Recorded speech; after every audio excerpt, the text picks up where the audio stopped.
Imagine waking up in ancient Rome and realizing no one around you can be trusted. Not your neighbor, not your friends, not even your own wife. Because for months, the most powerful city on earth was stalked by an invisible killer, one that slipped quietly into wine cups, soaked into bread, and left no trace. A poisoning ring so large, so organized, and so terrifying that the Romans genuinely believed their entire empire might collapse from within. This is the story of ancient Rome's darkest conspiracy. Our story begins in 331 BCE. Rome was young, ambitious, and hungry. But beneath that pride, the city was living through a nightmare. A wave of sudden, mysterious deaths was sweeping through Rome's most important men, respected senators, decorated military officers, powerful magistrates, all dying one by one. No wounds, no illness, no warning. At first, the Romans did what people do when faced with the unexplainable. They blamed the gods. Maybe they were angry. Maybe Rome had committed some grave offense. That was easier to believe than the truth. But then the deaths kept coming, and slowly a quiet fear began to spread. The kind that makes neighbors whisper and families lock their doors at night.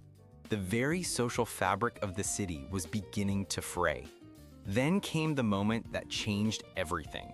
A single Roman noblewoman, consumed with guilt, finally confessed.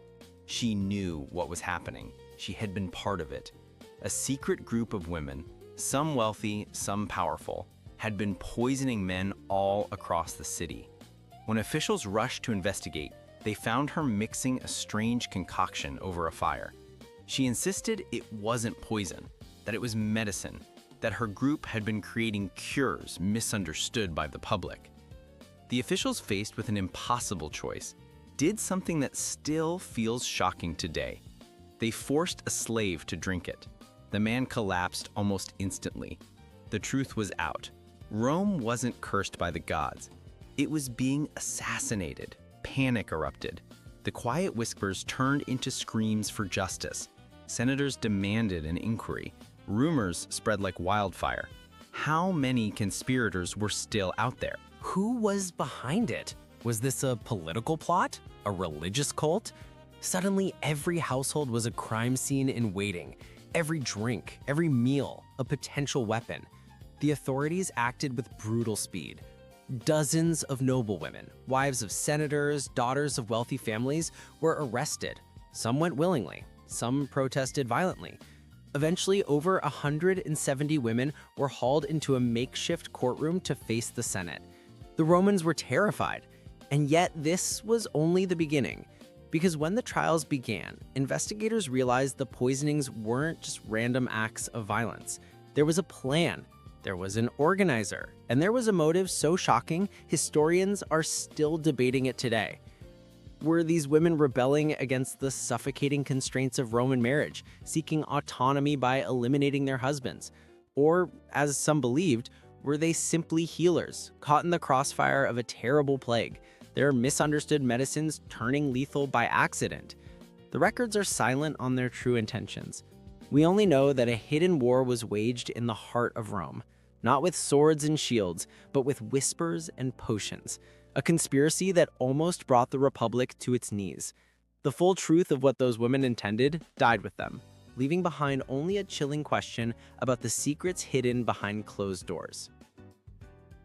When the trials opened, the city of Rome braced for chaos. What it got was an unnerving calm. The accused women sat in silence. Some scared down their accusers. A few even smiled. The Senate demanded answers. A plague had swept through the city, felling prominent men, and now these women stood accused of orchestrating it. The question was simple: why poison so many? Their response stunned the chamber into silence. They claimed they weren't murderers at all. They were healers. The herbs they used, they insisted, were meant to save lives, not end them. Their crime, they argued, was a terrible mistake, a tragedy of ignorance, not malice. It was a compelling defense, but the evidence told a different story. Witness after witness took the stand. They described strange nighttime meetings, secret gatherings in the homes of the wealthy, powerful women quietly exchanging recipes for toxins. With each new testimony, the picture changed. This wasn't a desperate attempt to cure a disease. These sounded like an organized underground society. And then came the moment that broke the entire case wide open. Under intense questioning, several of the accused women simply broke down. They confessed, not to making medicine, but to intentionally killing their husbands, their relatives, their rivals. The room grew cold as the confessions spilled out, one after another, painting a grim portrait of betrayal from within the city's own walls.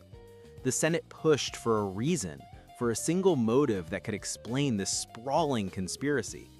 But there wasn't one. When asked why, their answers sent a chill through the chamber.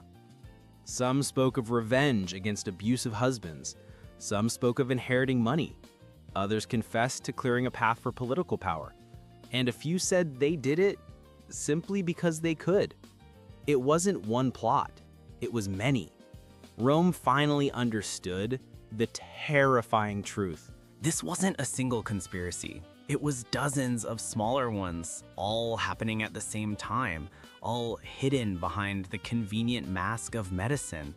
The city had completely, catastrophically underestimated the danger. In the end, 170 women were found guilty, one of the largest criminal cases in Roman history. Many were executed. Others took their own lives before the sentence could be carried out. The public was shaken. The Senate was humiliated. Families were torn apart, and for the first time, Rome was forced to confront a truth it had long ignored. Its greatest threat wasn't a foreign army marching on its gates. It was the people living inside its walls.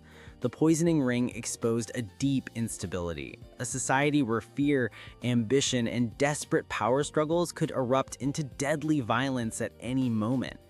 And perhaps the most haunting part, this scandal should have been etched into Roman history, but it wasn't. Rome tried to bury the story. There were no grand monuments celebrating justice, no lessons carved into stone for future generations. It was as if the empire quietly admitted to itself, we don't want to remember that this could happen again. But history remembered, and the tale serves as a reminder of something universal. Civilizations don't collapse because they're conquered. They collapse when trust dies. And in 331 BCE, for one brief, terrifying moment, trust in Rome almost vanished.